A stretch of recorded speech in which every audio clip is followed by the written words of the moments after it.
Hey guys, Darren here with a box review of 1993 Upper Deck All-Time Heroes of Baseball.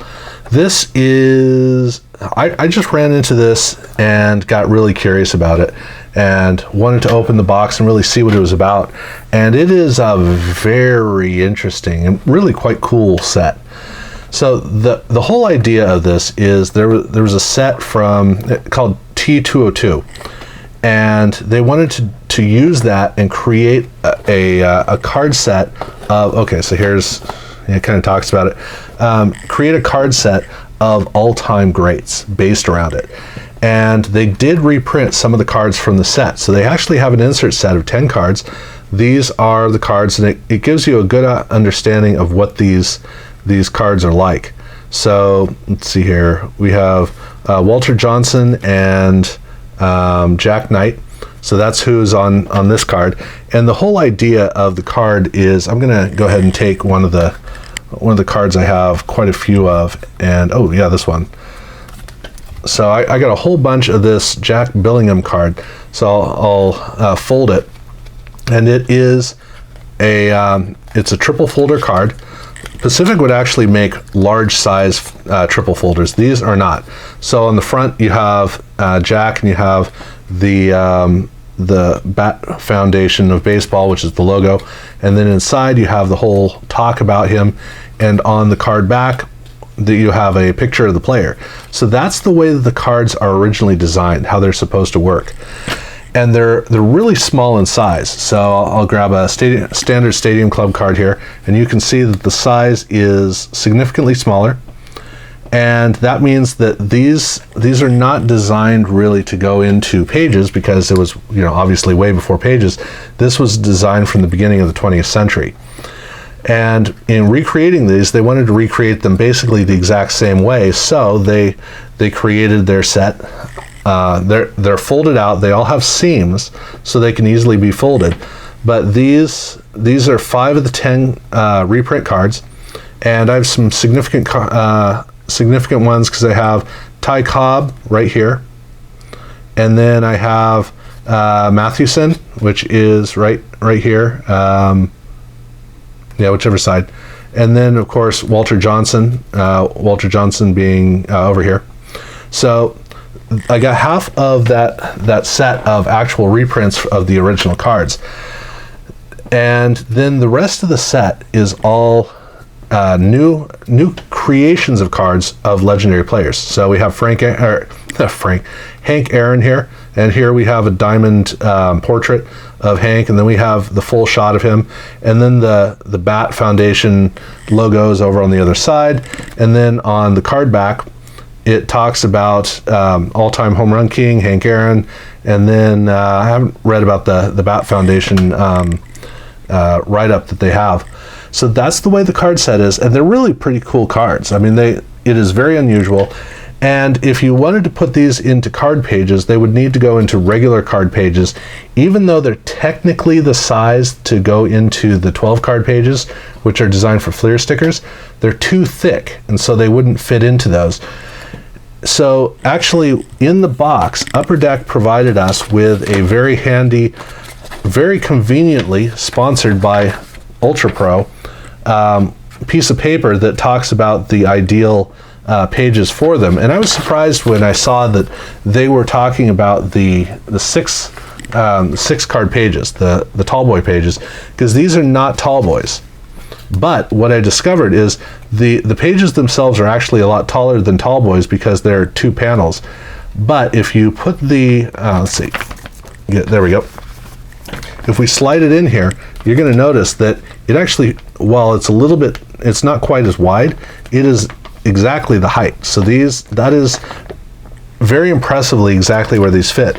And it is possible, I will admit, I haven't looked to see if they are the exact dimensions of the original release. It is possible they changed the size, but I'm pretty sure they didn't. So that is how they would be stored in binders. And then likewise, tall boys have top loaders as well. So that would be the storage approach for them. So the set is broken into 2 parts. So there is all of the individual players, and it it is a really, really cool set. I don't remember that there were any color shots. I think all the shots are converted to black and white if they would be color. So like Dave Dravecki here is definitely, this is a black and white version of a color photo. So everything is consistent. And then at the end of the set, these are very awkward to work with. At the end of the set, we have cards that are kind of like matchups, teammates or otherwise. So here we have the classic teammate pairing of Babe Ruth and Willie Mays. And the reason I say that is because they actually have a picture here that includes Babe Ruth and Willie Mays and not sure who the other guy is, Hank Aaron. So yeah, so they show it as if Hank Aaron and Babe Ruth were playing at the same time. You can do that with art, and so you get a whole series of cards. So here is the Babe Ruth Hank Aaron, the Hank Aaron Willie Mays, and the Willie Mays Babe Ruth. And so they have a ton of stars that are featured in this section where they talk about various stories related to them, whether it's 9-time All-Stars or Miracle at Coogan's Bluff, or just reading stuff off, 600 Run Club. So they had a lot of fun going into the history of cards. That was really the whole point of this, and that's what it provided collectors with the opportunity to look into a different level of exploring history through cards. So very, very neat. I came within 20 cards of the main set. Like I said, I got half of the insert set, but I got within 20 cards. I got 145 out of 165 cards. And I originally, the first pack, so this is what the packs look like. The first pack I actually set aside because it had Mickey Mantle and Babe Ruth and another star in it. But the reason I broke it up was because it was the only Mickey Mantle and the other star. It was the only ones of them that I had, so I needed to put them into the set. Otherwise, I would have shown you a really cool opening pack. But the doubles is not bad. So I don't have, I have almost the same number of doubles as I do regular cards in the set. But the stars that I have in doubles, well, okay, so in the main set, there's only, of the 20 cards I'm missing, Ty Cobb's the only card of note that I don't have, which is too bad. I also have 4 cards that I did not get doubles of that are notable, and no, not these, 2. And one of them is the Mickey Mantle, so this was in that first pack. And then Willie Mays was the other really big star that I did not get a double of. Oh, 3, because also the first card, Hank Aaron. So these 3 I only got singles of. But as far as the doubles go, it was a lot of fun. So let's see, this is the actual set. So here are the doubles that I got. And I got Dizzy Dean, I got Jimmy Fox, Lou Gehrig, I got 2 Walter Johnsons, I got, 3 Christy Mathewsons, Babe Ruth I got 1. So this was another one I got in the first pack. Ted Williams, and then this is just a ton of these matchup cards.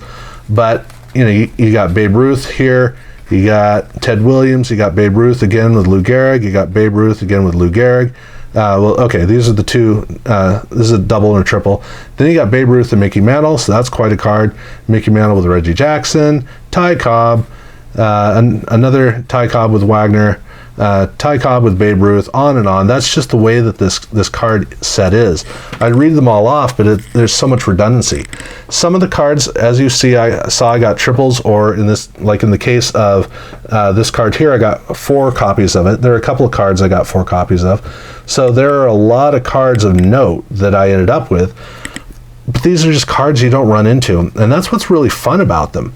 But also the really cool old style look that they have. I haven't even taken the time to go through and read the card backs, because this has got to be a lot of fun for baseball fans. I'm not, but if they did this with football, oh, I'd be all over it. Absolutely all over it. So maybe that's an idea for Upper Deck, since Upper Deck's still scrounging around trying to keep its head afloat. If it gets into older cards, getting into this kind of stuff, actually that'd be a pretty cool thing for them to do. So yeah, it's quite an idea.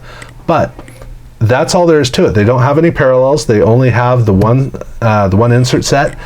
And so it's basically just straightforward putting together a set of some really cool cards and seeing some really cool stuff that you don't normally see. And it was fun to go through them, and it's also really interesting getting used to handling the cards and working with them.